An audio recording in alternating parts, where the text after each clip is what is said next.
A e B, eu vou usar a mesma notação para as operações, tá? Então, tipo, só para não ficar fazendo aquele desenho, ficar fazendo um ciclo aqui, tá?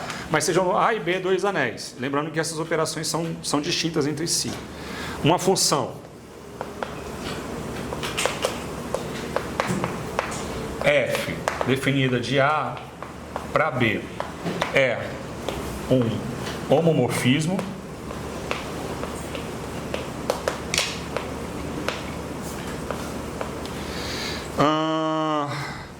se para todo A e B pertencente a A valem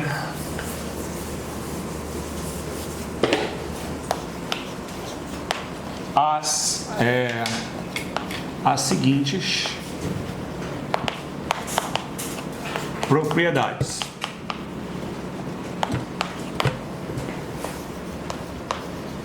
Então, a primeira propriedade vai preservar a soma. Então, f de A mais B é f de A mais f de B. E a segunda propriedade é o produto. F de AB é f de A, f de B. E a gente está colocando uma propriedade a mais que é importante, até para alguns teoremas que a gente vai demonstrar, que a minha função leva o meu elemento, a minha unidade do A na unidade do B. Beleza?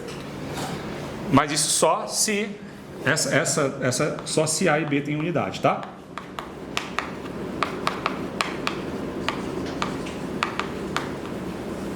Beleza? Se eles não têm unidade, então essa restrição ela não precisa.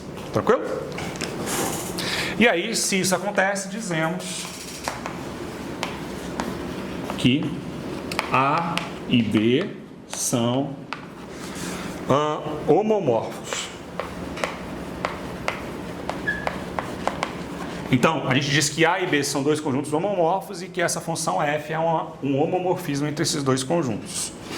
Tá, aí mais definição, quando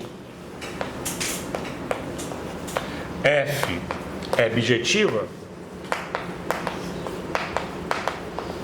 dizemos que A e B são isomorfos. E aí a gente vai usar a notação A isomorfo a B. Tá bom? E aí, assim, da mesma maneira, a gente define os homomorfismos de A para A, a gente chama de endomorfismos, e os isomorfismos de A sobre A, né? Ou seja, quando o A e o B, quando o meu contradomínio, né, no caso, vai ser o mesmo, a gente chama de automorfismos. E aí a gente vai trabalhar muito com automorfismos na teoria de Galois, porque a gente está interessado em tentar enxergar essas coisas aí, beleza?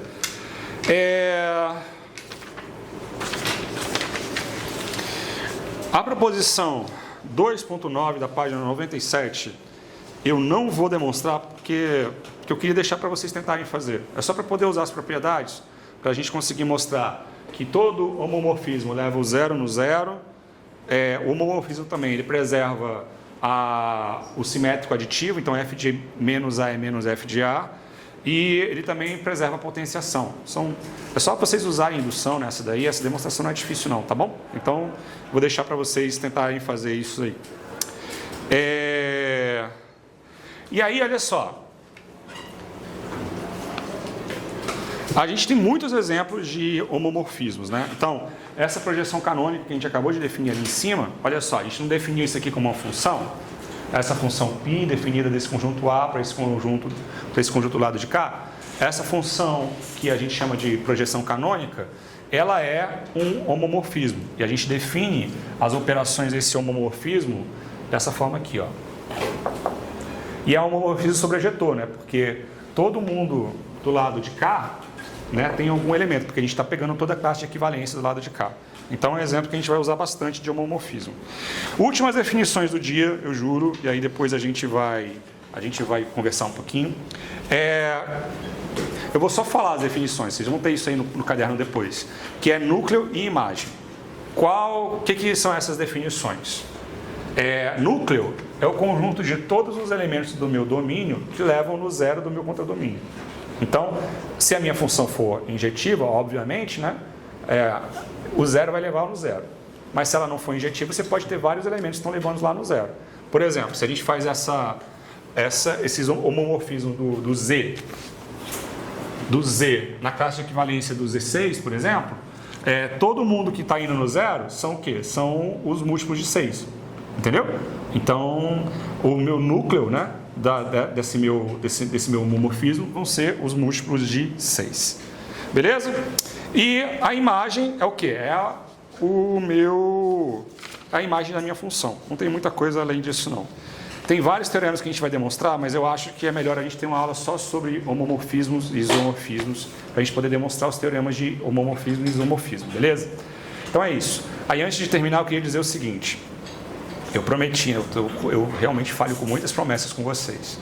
Mas enquanto eu estava preparando essa aula, eu percebi que tem uma lacuna muito importante no material que eu mandei para vocês. Para a gente poder conseguir trabalhar com a teoria de Galois, a gente vai precisar demonstrar alguns teoremas de isomorfismos. Provavelmente na aula que vem eu só vou demonstrar os 2 primeiros. O terceiro a gente vai deixar para um momento posterior. Tá? E aí eu precisei criar uma nova sessão que eu fiz anteontem, com isso que a gente vai usar na aula que vem, que são os teoremas do isomorfismo e de homomorfismo que a gente vai utilizar. Então eu vou mandar para vocês hoje à noite uma nova versão do livro, vai ser a 0.3.1, com essa sessão que eu tinha achado que não precisava, mas depois eu vi, não, precisa estar aqui no livro, senão não vai fazer sentido ela estar lá na frente, beleza? E a gente vai trabalhar nessa sessão na aula que vem, a gente termina de falar de homomorfismos, termina de falar de anéis, e aí a gente vai começar a falar de polinômios e a vida vai ser mais bonita. Beleza, pode desligar, Caio. Muito obrigado, pessoal, boa noite, fiquem com Deus.